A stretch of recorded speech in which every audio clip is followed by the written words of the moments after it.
جس کی برائیاں ہم کرتے رہے تو پھر اس کی ایک صورت یہ ہے کہ ہم اس کے لیے ایصال ثواب کیا کریں، اس کی مغفرت کی دعا کیا کریں، اس کے حق میں دعا کیا کریں۔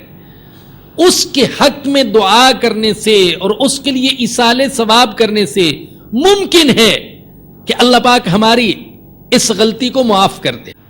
آگے فرمایا کہ یا ایھا الناس انا خلقناکم من ذکر وانثی وجعلناکم شعوبا وقبائل لتعارفوا ان اکرمکم عند اللہ اتقاکم۔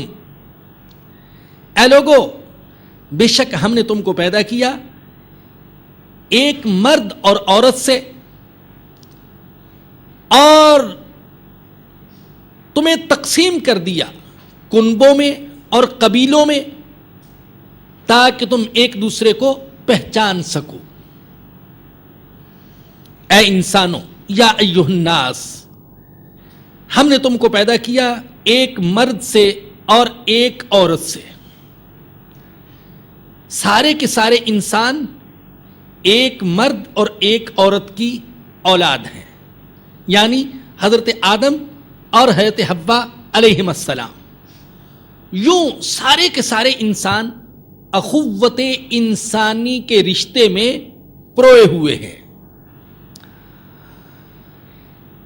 لہذا صرف حسب نسب کے اعتبار سے ایک شخص کو دوسرے پر کوئی فضیلت اور عظمت حاصل نہیں ہے، اس لیے کہ بالآخر سب کا نسب ایک جگہ جا کر جمع ہو جاتا ہے، سب کا باپ بھی ایک اور سب کی ماں بھی ایک۔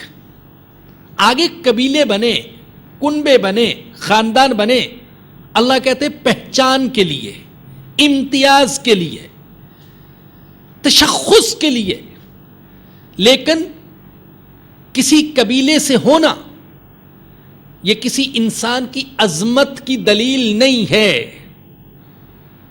اسلام حسب نسب پر فخر کرنے سے سختی سے منع کرتا ہے، اور اسلام کی نظر میں اس کی کوئی اہمیت نہیں۔ ہاں، اسلام سے پہلے ایسا تھا کہ انسانوں کی عزت کی جاتی تھی حسب نسب کی بنا پر، اور بعض انسانوں کو حقیر سمجھا جاتا تھا ان کی خاندان کی بنا پر۔ جس کا خاندان اعلیٰ وہ خود اعلیٰ، چاہے اس کے اعمال اور اخلاق اعلیٰ نہ ہوں، اور جس کا خاندان ادنا، گھٹیا، وہ خود گھٹیا، اگرچہ وہ اخلاق و اعمال کے اعتبار سے بلند مرتبے پہ فائز کیوں نہ ہو۔ مصر کے جو فرعون تھے انہوں نے اپنی رعایا کو یہ باور کرا رکھا تھا کہ ہم سورج دیوتا کے اوتار ہیں، اس کے نائب ہیں۔ ہندوستان میں بعض خاندان ایسے تھے جو اپنا رشتہ سورج سے جوڑتے تھے، اور بعض ایسے تھے جو اپنا رشتہ چاند سے جوڑتے تھے۔ چنانچہ بعض کو سورج بنسی کہتے تھے اور بعض کو چندر بنسی کہتے تھے۔ آج بھی ہندوؤں کے اندر ذات پات کے اعتبار سے تقسیم پائی جاتی ہے۔ برہمن، چھتری، ویش اور شودر کے اعتبار سے ان کے اندر تقسیم پائی جاتی ہے، اور کسی اعلی خاندان کے ساتھ تعلق ہونے کے اعتبار سے کسی شخص کو عظمت ملتی ہے۔ اسی طریقے سے ایرانیوں کے ہاں یہ عقیدہ پایا جاتا تھا کہ ان کے بادشاہوں کی رگوں میں خدائی خون دوڑتا ہے، اور چینی اپنے بادشاہوں کو آسمان کا بیٹا سمجھتے تھے۔ یہ وہ ماحول تھا جس میں قرآن نازل ہوا، اور قرآن نے ان تمام تصورات کی نفی کر دی۔ قرآن نے بتایا کہ اے انسانوں، تم ایک مرد اور ایک عورت کی اولاد ہو، لہذا حسب نسب کی بنا پر تم میں سے ایک کو دوسرے پر کوئی فضیلت حاصل نہیں ہے۔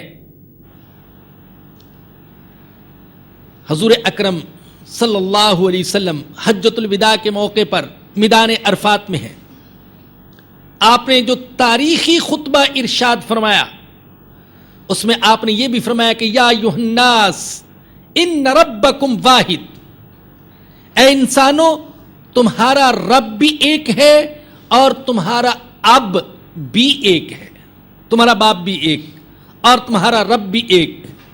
لہذا کسی عربی کو اجمی پر اور کسی گورے کو کالے پر کوئی فضیلت حاصل نہیں الا بالتقوی. اگر ایک کو دوسرے پر کوئی فضیلت حاصل ہے تو صرف تقوی کی بنیاد پر، خاندان کی بنیاد پر نہیں. گویا قرآن نے ان لوگوں کی تردید کر دی جو ایمان اور عمل کے بغیر بھگوان بنے بیٹھے تھے اور اپنے آپ کو خدا کے لاڈلے سمجھتے تھے. قرآن نے رنگ، نسل اور خون کے بت توڑ دیے.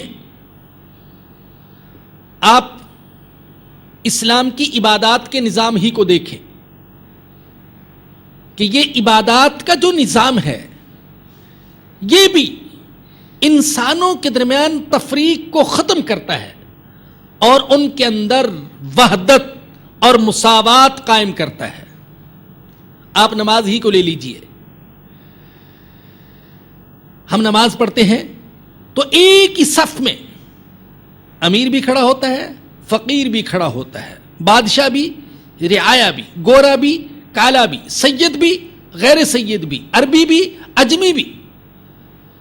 کسی کو حق حاصل نہیں ہے کہ ایک مسلمان کو غربت کی بنا پر، کالا ہونے کی بنا پر یا اجمی ہونے کی بنا پر الگ صف میں کھڑا کرے کہ تم بڑوں کی صف میں کھڑے ہونے کے قابل نہیں ہو. ایسا کوئی نہیں کہہ سکتا آج کے گئے گزرے دور میں بھی. آپ حج کو لے لیں، حج بھی انسانوں کے درمیان، مسلمانوں کے درمیان وحدت اور مساوات کا ایک عملی نمونہ ہے. سب کا لباس ایک، دو سفید چادریں، اور سب کا رہن سہن ایک جیسا. سب مینا میں ہیں، عرفات میں ہیں، مزدلفہ میں ہیں اور مکہ المکرمہ میں ہیں، اور سب بلا امتیاز کعبے کے ارد گرد طواف کر رہے ہیں. تو اسلام نے یہ تصور دیا کہ انسانوں کے درمیان حسب نسب کی بنیاد پر کسی کو دوسرے پر کوئی فضیلت حاصل نہیں ہے. اگر فضیلت حاصل ہے تو وہ صرف ایمان اور تقوی کی بنیاد پر. تو فرمایا کہ ان اکرمکم عند اللہ اتقاکم، بے شک تم میں سے معزز اللہ کے نزدیک وہ ہے جو زیادہ تقوی والا ہے. تقوی والا اللہ کے نزدیک عزت رکھتا ہے. ایک حدیث میں آتا ہے اللہ قیامت کے دن کہے گا اے لوگو، ایک وہ نسب ہے جو میں نے مقرر کیا، ایک وہ نسب ہے جو تم نے مقرر کیا. میں نے نسب کیا مقرر کیا؟ اکرمکم اتقاکم، کہ تم میں سے زیادہ معزز وہ ہے جو تقوی والا ہے. اور تم نے نسب کیا مقرر کیا کہ فلاں ابن فلاں، فلاں ابن فلاں یہ عزت والا ہے. لیکن میں آج قیامت کے دن ارفع نسبی، آج میں اپنے نسب کو بلندی عطا کروں گا، اور تم نے جو نسب بنایا تھا، عزت کا معیار بنایا تھا، اس کو گرا دوں گا. چنانچہ اللہ فرمائیں گے این المتقون، این المتقون، تقوی والے کہاں ہیں، تقوی والے کہاں ہیں، کہ عزت تقوی والوں کو ہوگی. ان اکرمکم عند اللہ اتقاکم، تم میں سے معزز اللہ کے نزدیک وہ ہے جو زیادہ تقوی والا ہے.